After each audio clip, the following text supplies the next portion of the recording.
हो जाएं तैयार, क्योंकि 1 जुलाई से आईपीसी खत्म होने जा रहा है और क्राइम से जुड़ा कानून लगभग पूरी तरह से बदल जाएगा। आईऑन भारत आपके सामने नए आपराधिक कानून की एक्सक्लूसिव रिपोर्ट लेकर आया है, जिसमें हम आपको डिटेल में बताएंगे कि आईपीसी में क्या क्या बदलाव होने वाले हैं और कैसे इसे लागू किया जाएगा। पर उससे पहले अगर आपने हमारे चैनल को सब्सक्राइब नहीं किया है तो अभी सब्सक्राइब कर लीजिए और बेल आइकन दबाना न भूलें। नमस्कार, मैं हूं आपके साथ स्नेह श्रेयस और आप देख रहे हैं आईऑन भारत। सबसे बड़ा सवाल यह है कि कानून में आखिर ये बदलाव जरूरी क्यों है? तो इसका एक बड़ा कारण यह है कि जो पुराने कानून थे उनका नाम था भारतीय दंड संहिता। इस नाम से ऐसा लगता था कि ये कानून दंड देने के लिए है, मगर नए कानून का नाम रखा गया है भारतीय न्याय संहिता, यानी ये कानून केवल न्याय देने के लिए बनाए गए हैं। इसके साथ ही भारतीय दंड संहिता गुलामी का प्रतीक था, क्योंकि 1860 में बनी इंडियन पीनल कोड को ब्रिटिश शासन में लागू किया गया था और अब तक हमारा देश अंग्रेजों के इस बोझ को लेकर घूम रहा था। आइए अब आपको बताते हैं कि कौन कौन से कानूनों में बदलाव किए गए हैं। भारतीय न्याय संहिता 2023, भारतीय नागरिक सुरक्षा संहिता 2023 और भारतीय साक्ष्य अधिनियम 2023। भारतीयों को सशक्त बनाने की दिशा में ये एक बड़ा कदम है। इन तीनों कानून के तहत 0 एफआईआर, ऑनलाइन पुलिस शिकायत, इलेक्ट्रॉनिक माध्यम से समन भेजना और घृणित अपराधों में क्राइम सीन की वीडियोग्राफी अनिवार्य हो जाएगी। केंद्रीय गृह मंत्रालय ने 1 जुलाई से इन 3 नए आपराधिक कानून को लागू करने की तैयारी कर ली है। 5,65,000 से अधिक पुलिस, जेल, फॉरेंसिक, न्यायिक और अभियोजन अधिकारियों को नए कानून के तहत ट्रेनिंग दी गई है। साथ ही सभी पुलिस कर्मियों को बेहतर कैमरे वाले स्मार्टफोन दिए जाएंगे, जिससे वह क्राइम सीन की रिकॉर्डिंग कर सके और सबूत इकट्ठा कर सके। आइए अब आपको आसान भाषा में बताते हैं कि इन बदलावों से प्रैक्टिकली क्या क्या बदलाव आपको देखने के लिए मिलेगा।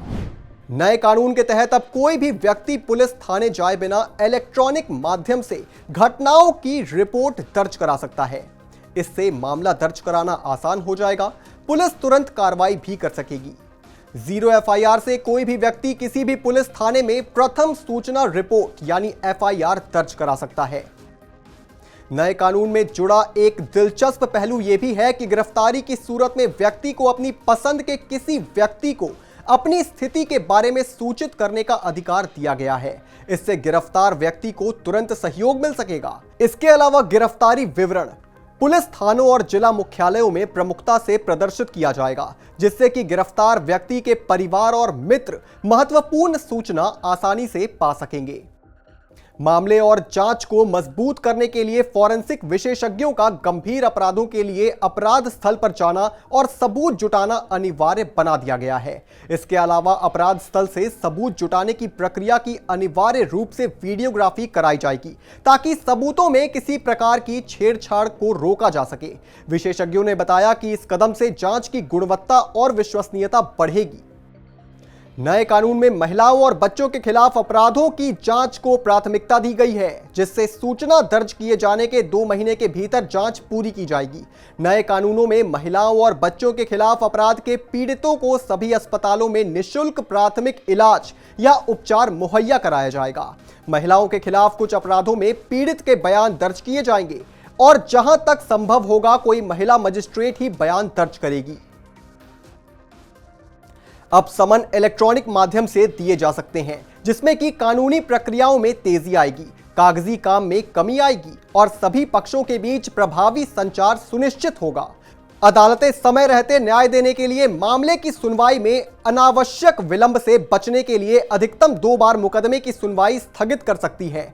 नए कानूनों में सभी राज्य सरकारों के लिए गवाह सुरक्षा योजना लागू करना अनिवार्य है, ताकि गवाहों की सुरक्षा और सहयोग सुनिश्चित किया जाए और कानूनी प्रक्रियाओं की विश्वसनीयता और प्रभाव बढ़ाया जाए। नए कानून के अंदर तारीख पर तारीख नहीं दी जाएगी, क्योंकि इसमें पहली सुनवाई के 60 दिनों के अंदर आरोप तय करने का प्रावधान है। भगोड़े अपराधियों की गैर मौजूदगी में 90 दिनों के अंदर केस दर्ज होगा। साथ ही कई धाराओं में 3 साल के भीतर ही केस की सुनवाई पूरी हो जाएगी। अगर कोई कैदी आदतन अपराधी है या पहले हिरासत से भाग चुका है या संगठित अपराध या आतंकवादी गतिविधि में शामिल रहा है, ड्रग्स से जुड़े अपराध करता हो हथियार या गोला बारूद, हत्या, दुष्कर्म, एसिड अटैक, नकली सिक्कों और नोटों की तस्करी, मानव तस्करी, बच्चों के खिलाफ यौन अपराध या राज्य के खिलाफ अपराध में शामिल हो रहा हो तो ऐसे कैदी को हथकड़ी लगाकर गिरफ्तार किया जा सकता है या मजिस्ट्रेट के सामने पेश किया जा सकता है। आइए अब आपको जरा नए कानून में पीड़ित और अपराधी के अधिकारों के बारे में बताते हैं।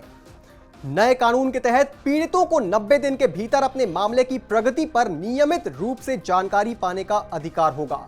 आरोपी और पीड़ित दोनों अब प्राथमिक पुलिस रिपोर्ट, आरोप पत्र, बयान और अन्य दस्तावेज 14 दिन के अंदर पाने का अधिकार दिया गया है। लैंगिकता की परिभाषा में ट्रांसजेंडर भी शामिल है, जिससे समावेशिता और समानता को बढ़ावा मिलता है। पीड़ित को अधिक सुरक्षा देने और दुष्कर्म के किसी अपराध के संबंध में जांच में पारदर्शिता को बढ़ावा देने के लिए पीड़ित का बयान पुलिस द्वारा ऑडियो वीडियो माध्यम के जरिए दर्ज किया जाएगा। महिलाओं, 15 वर्ष की आयु से कम के लोगों, 60 वर्ष की आयु से अधिक और दिव्यांग या गंभीर बीमारी से पीड़ित लोगों को पुलिस थाने आने से छूट दी जाएगी और वे अपने निवास स्थान पर ही पुलिस सहायता प्राप्त कर सकते हैं। गुलामी के प्रतीक इंडियन पीनल कोड 1860 में 511 धाराएं थी, लेकिन नए कानून यानी भारतीय न्याय संहिता में सिर्फ 358 धाराएं हैं। इसके तहत राजद्रोह की धारा हटा दी गई है, लेकिन भारत की संप्रभुता, एकता और अखंडता के खिलाफ अलगाववाद या विद्रोह फैलाने की कोशिश के लिए राष्ट्रद्रोह के अंतर्गत परिभाषित किया गया है। अब 1 जुलाई से मर्डर का मतलब धारा 302 नहीं बल्कि धारा 103 हो जाएगा और धोखाधड़ी का मतलब 420 नहीं बल्कि धारा 316 होगी। हमारी आशा यही है कि इन बदलाव के जरिए किसी निर्दोष को सजा ना हो, साथ ही न्याय मिलने में भी तेजी आ सके। और भी तमाम बड़ी खबरों से जुड़े रहने के लिए आप देखते रहें आयोन भारत।